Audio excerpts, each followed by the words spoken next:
Hi, I'm Catherine Vesilopoulos. Starting my own venture wasn't easy. After a decade working in the corporate world, I realized that so many things were out of my control, like layoffs and changes in direction. I didn't like the instability. I didn't want that to define my whole career and professional story. And so, I left. I started my own company and achieved more than I ever imagined. Now I'm on a mission to share stories from extraordinary entrepreneurs who are changing the world and who never gave up on their vision. Hi, I'm Ethan, the creator and producer of the show. Catherine's away on a business trip while we're putting the final episode together, so I'm handling the intro and outro for this one. Personal safety is huge in the world of women's entrepreneurship. But when it comes to ride-sharing services, safety concerns for women often take a back seat.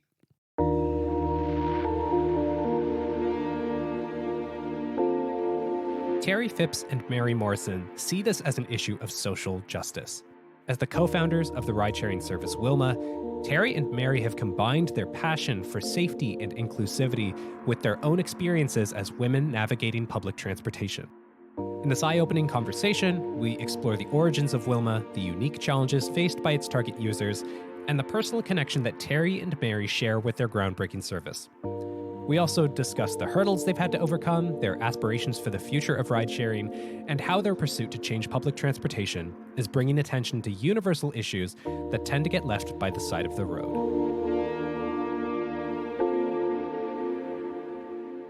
Hello, Terri and Mary. Thank you so much for agreeing to speak with me today and for being part of this show. We're super excited to have you on board. First, I'm going to ask you to introduce yourselves a little bit and tell me a little bit about your professional journey so far and how you got into what you're doing currently. I'm Terri Phipps, CEO and co-founder of Wilma. I came on this journey through a bit of a circuitous path. Started out as an actress and stand-up comedian living in New York, San Francisco, LA. Ended up starting to work in sales with Xerox and had a great career, was there for about 20 years. But I met my partner, Mary, when we worked at Compass Group. My background's a little different than Terry's. I actually started in clinical dietetics. So my background started in healthcare, and through some consulting work, I came into being offered a role with Compass Group, again, to head up business more from strategic initiatives. And like Terri said, that's where we met, and really being able to travel right across North America. And within that traveling, saw something that was concerning of why am I always feeling like I have to be in a situation when I hail a cab or a ride hail. Terri and I, even after we went different ways, after both of us leaving Compass, we still met. And Terri, one night when we were meeting for dinner on a rainy night at the Lift restaurant in Vancouver, Terri started with what the problem is that we're trying to solve right now with Wilma. You did meet in circumstances that were more corporate and you were doing a lot of business travel. And as we know, it's not just the airplane, it's the ground transportation. It's once you land, you have to get to where you need to go.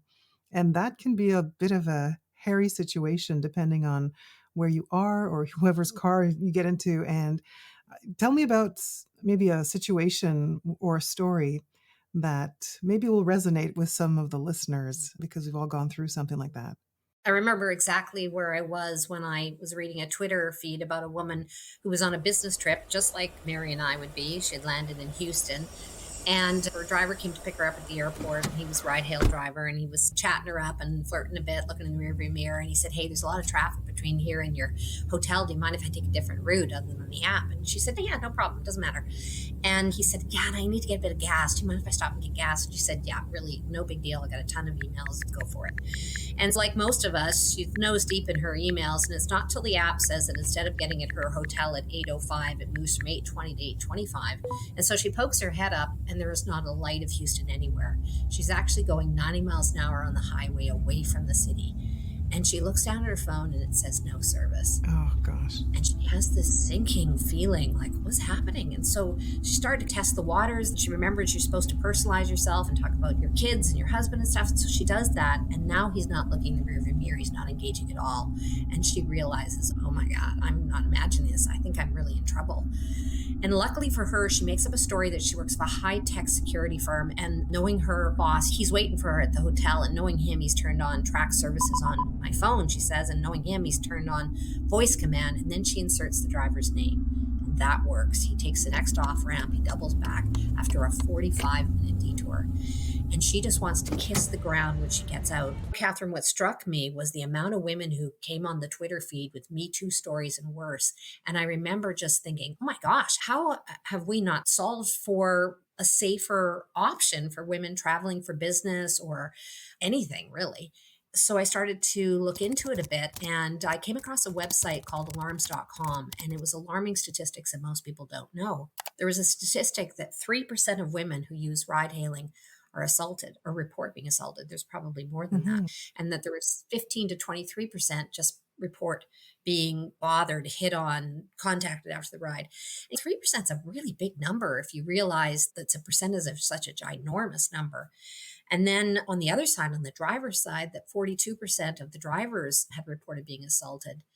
And many of them don't feel safe working on the highest income earning nights, like Friday and Saturday night.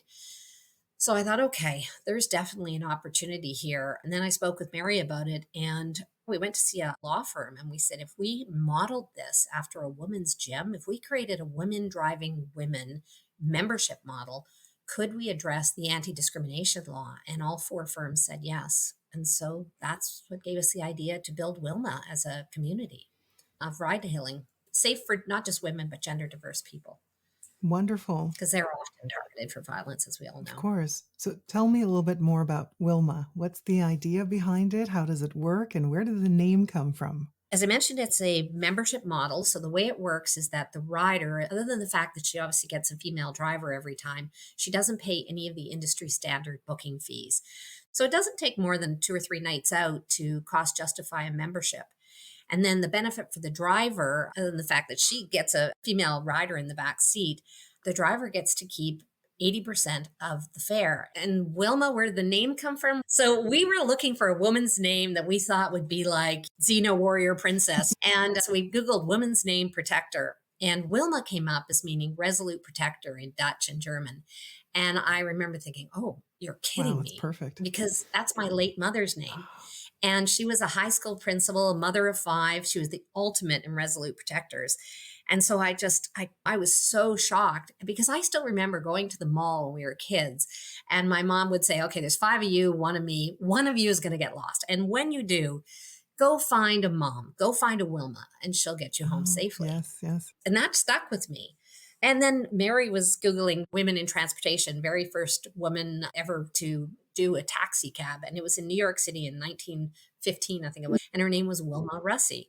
So No it was way. like how it was just so crazy. She was a mechanic by day, and she was the first female taxi driver by night and on weekends. Very glamorous Isn't that woman, by the interesting? way. So this was meant to be. It all goes back to the theme of feeling safe, feeling trust in the people who are offering you that service, the sense of feeling safe. It also impacts your confidence and feeling empowered, because when those 2 things are taken away from you, feeling safe and feeling I can trust you, you start to wear different masks getting into vehicles, how you show up in a vehicle. Am I too chatty? Am I not chatty enough? And all these things really do start to impact why are you traveling that day. If you're traveling for work, you really have to be focused on what's happening for work. And you really start to create identities for yourself. Like we have people that tell us they make up husbands, they make up addresses, they make up people that they're not even talking to someone on a phone. They carry weapons with them in their purse, or they have their phone or their keys if they need to assert themselves. So, Catherine, I don't think there's a one size fits all to that question. I think everybody really has had to create their own persona of how they feel safe when they're getting into a vehicle.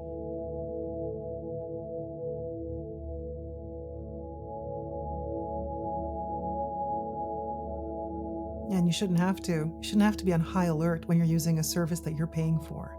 And yet the reality is that sometimes you get cues from your environment indicating that this isn't usual. This is an abnormal Yeah. behavior. This is an abnormal detour or whatever it is. Right. So the service that you're offering right now it's also a social service. Women that are basically between about 18 and 30 are often targeted for violence. And it's not just them, it's all the people that love them. Our customer base is the husbands, the fathers, the boyfriends.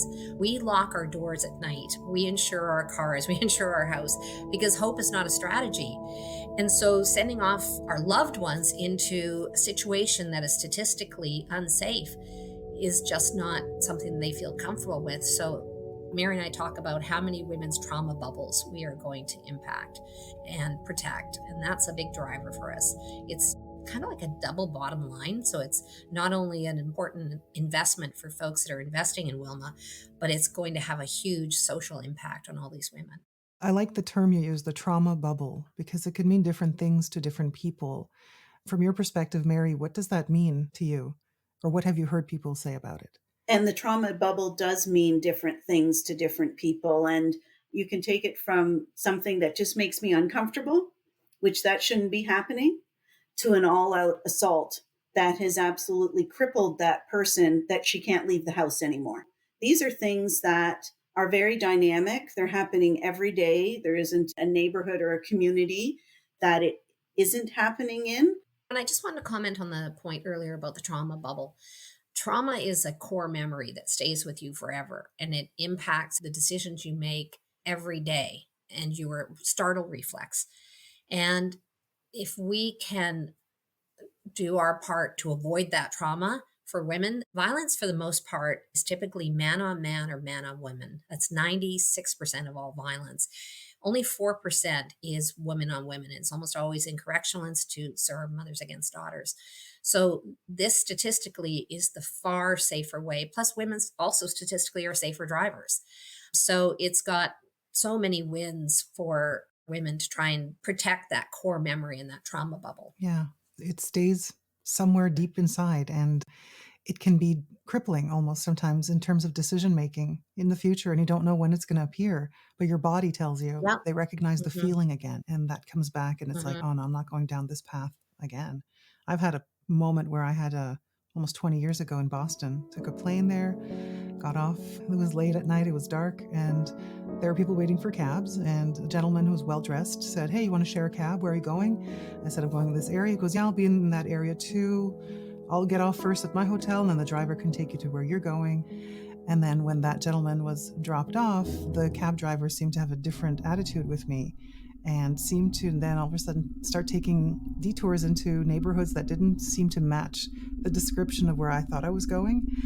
And I started asking questions like, where are we going, et cetera, and he wasn't responsive. Was it a language issue? But he seemed to be okay before when the gentleman was in the car with me. So eventually it just started to feel very awkward and not right. That's the only way I can describe it. And eventually I told him, please stop, I need to get out. I threw some money at him and went to the payphone, back where we had payphones and no cell phones.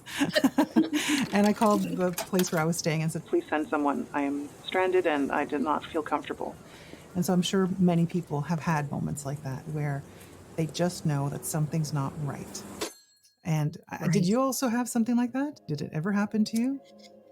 No, but to someone very close to me. So now that we're in these roles, Mary and I are privy to stories we wish we didn't know. Women being zip-tied and assaulted or falling asleep in the back. There's a woman who went to a book club, 2 little ones at home and her husband, and she had 5 gin and tonics because she was at book club and fell asleep in the back on the way home and woke up with the driver on top of her. And we get those stories. We hear those all the time. And even bouncers saying, we think we're doing the girl a favor. She's had too many to drink, so we order her an Uber. And we start to think, geez, did we just throw the lamb to the slaughter? Our VP of memberships that works for us, he said, oh, it just never occurred to me. He said, I get into a car and I fall asleep. And I never thought to myself, oh, I probably shouldn't fall asleep in this taxi or ride hail. And because it's a different thing. I remember telling a young man, we were looking at some investing support, and he was one of these scouts. And I was saying, you know how when you're walking through the parking lot or a dark parkade at night, you put your keys between your fingers just in case you're approached and you want to have something to defend yourself. And he said, what do you mean? A fob? You put your fob between your fingers? No. And I'm like, no, I'm like, you're something sharp, like your house keys. And he's like, oh, and what do you do with that? And I was like, oh my gosh, like, how tall are you? And he goes, I'm 6'4". And I'm like, and you weigh? And he said, yeah, 240. I'm 5'2". Yeah.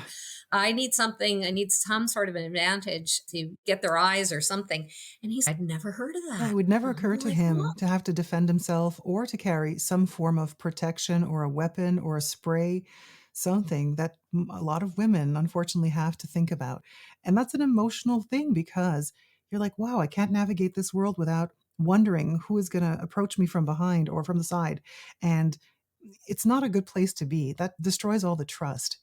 I'm sure that's one of the driving factors and why you want to do this. This is the part of the passion project where that's the Mhm. core of what you're trying to prevent in the future. Even something I just posted in our internal Slack channel last night, Catherine. This just happened over the weekend in Toronto. A young woman was leaving a bar downtown Toronto. She was terribly sexually assaulted. And the person even took her phone and gave himself 5 stars and gave himself a gratuity and kicked her out of the car. Oh, no. They know the person's name, which the brazenness of it is really unbelievable of this. It's really important as we're building to remember why we're building. And I often find stories that I think are important for our team to remember our why on our best days, to know the difference we're going to make, on our most challenging days, to know why the struggle. But let me ask you, where does the brazenness come from? How dare this person decide to do that? And on top of it, they can get caught because their name is there. Their name is on the Rideshare app. What do you think's going to happen, buddy? Yeah, who We'd knows? be rich women if we knew the answer to that question, Catherine. I wish that I just don't know. I don't know what they're thinking. Or maybe they just something, the id, the ego, and the superego, something takes over Yeah. the id. And it's really an I unfortunate. guess I the know, real it's more character is when it's what you do when someone is not looking, right? That defines your character.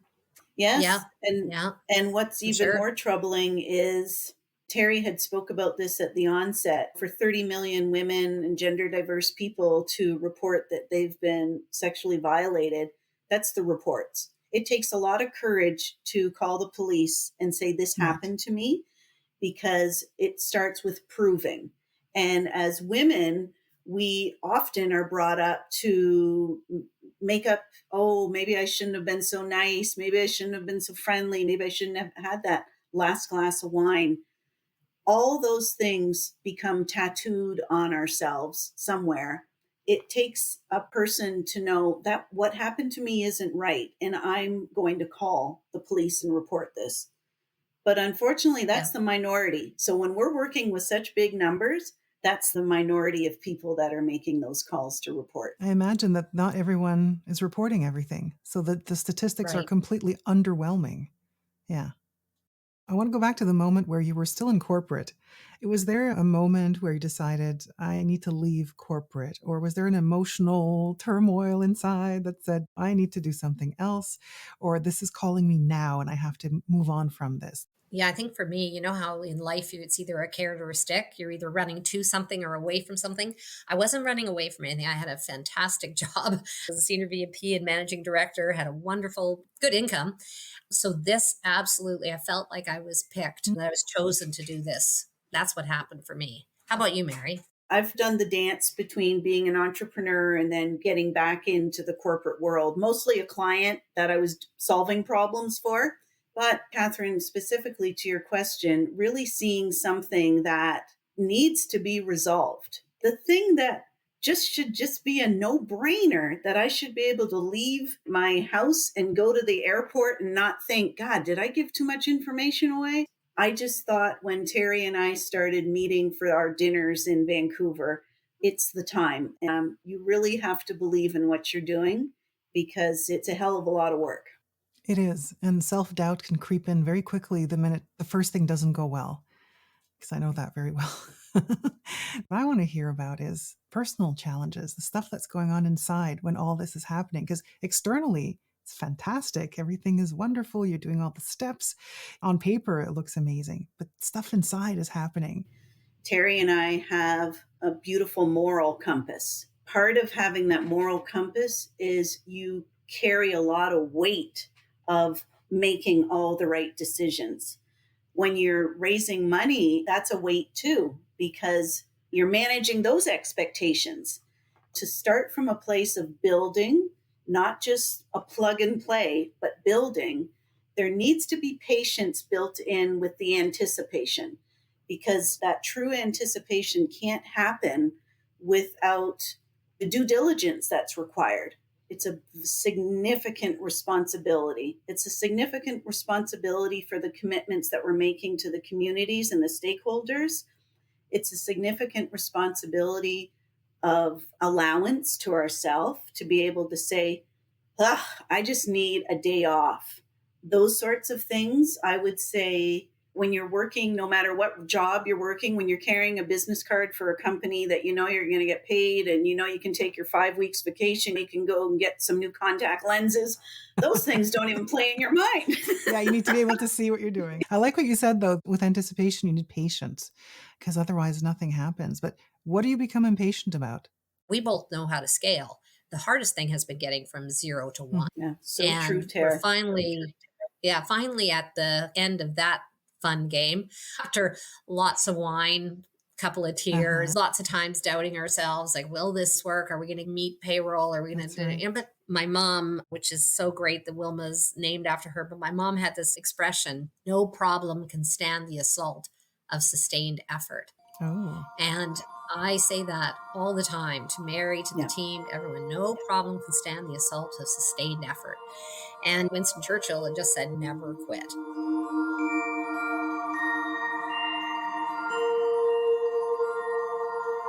I want to go back to what you said, the going from 0 to 1.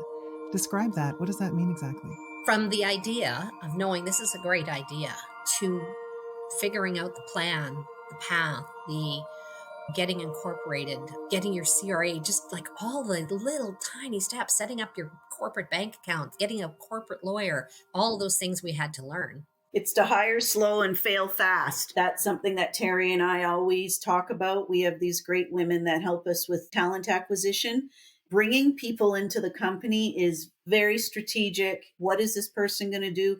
How is this person going to be successful? What do we need to see that they're bringing into the company? Those are all really big criteria. But then if it's not working out, it's not working out. When you're working in your corporate world, you often go through the whole 3, 6, 9 month, let's see if we can turn this person around.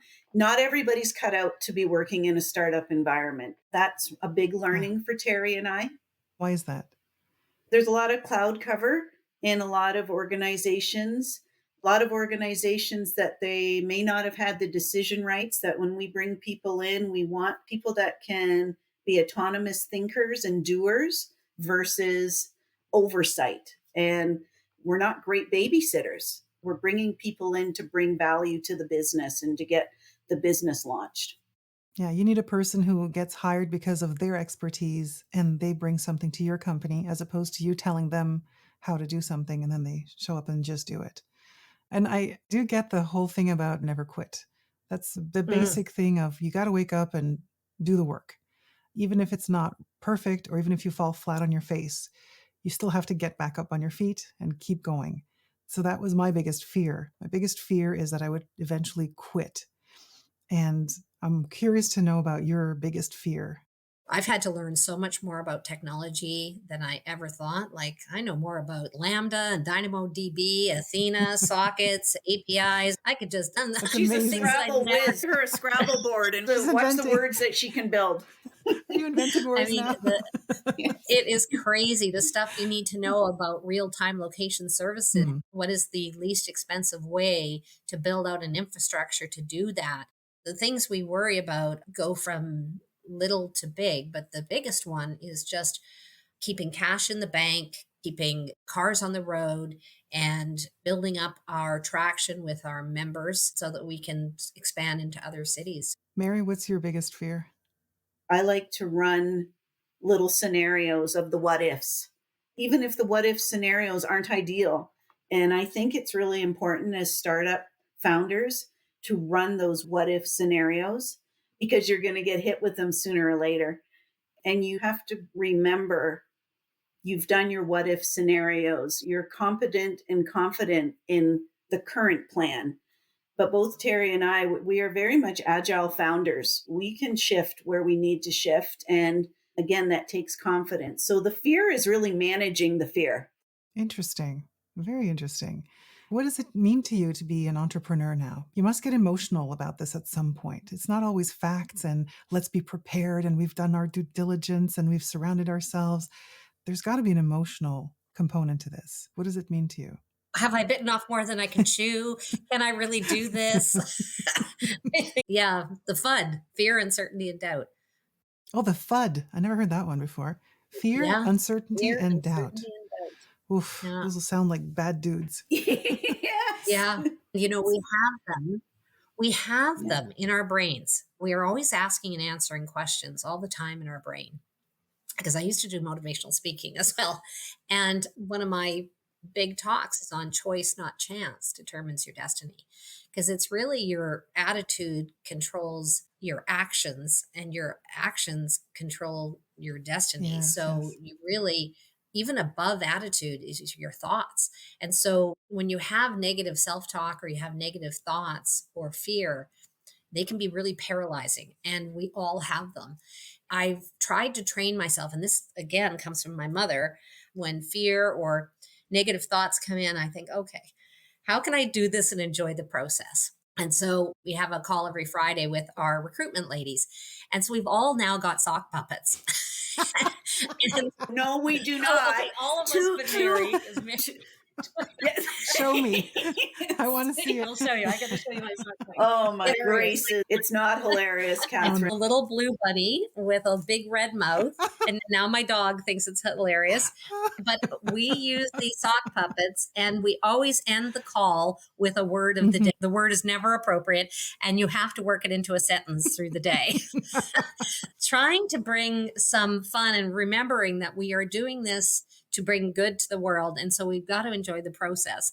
I try to remember that just when you think you can't take it anymore, something's going to change, something's going to happen. And so to just keep at it, to stay positive, and it's okay to be afraid, but to just try and move through it and know that this too will pass. Yes, it's temporary. Everything is temporary. There's no problem that's going to be there forever. One of my final questions is basically, what would you tell young aspiring entrepreneurs? I used to be an actress, and I remember because my dad was in acting as well, I'd have these butterflies, and he said, "You don't need to remember the whole script, honey. You just need to remember your first line. And as soon as you do that, the rest will follow." And that is very much what it's like to be an entrepreneur. Just start. Just do the first thing. And then if you do one thing every day towards your goal and your dream, you look back in 3 months or a year and you've built a company.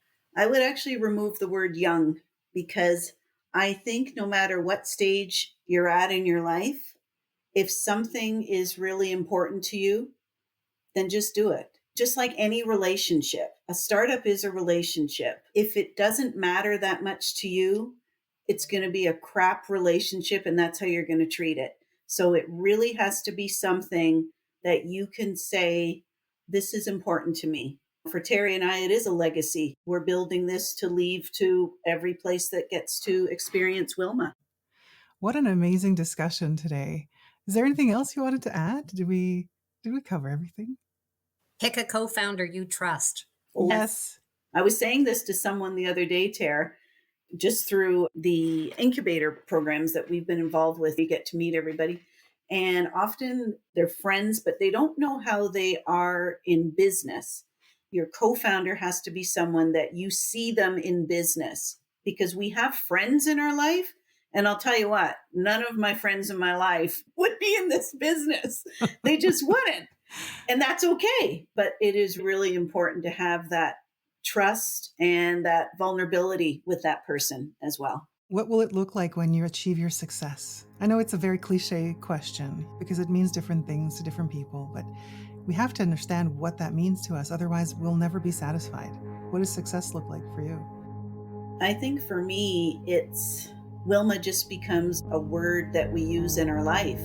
Actually, Wilma stands for Women in Life Moving Around Safely. I love listening to the university students of what Wilma means to them. For some young women, they think it's a safe word. So if they're in a bar that Wilma and some guy's bugging them, or if they think that their drink's been hassled with, and that was another reason for choosing Wilma, she is now a personality. And what success means to me is seeing Wilma really grow in her reach and having a widespread personality that we just hear about her all over the place. Many thanks to Terri and Mary.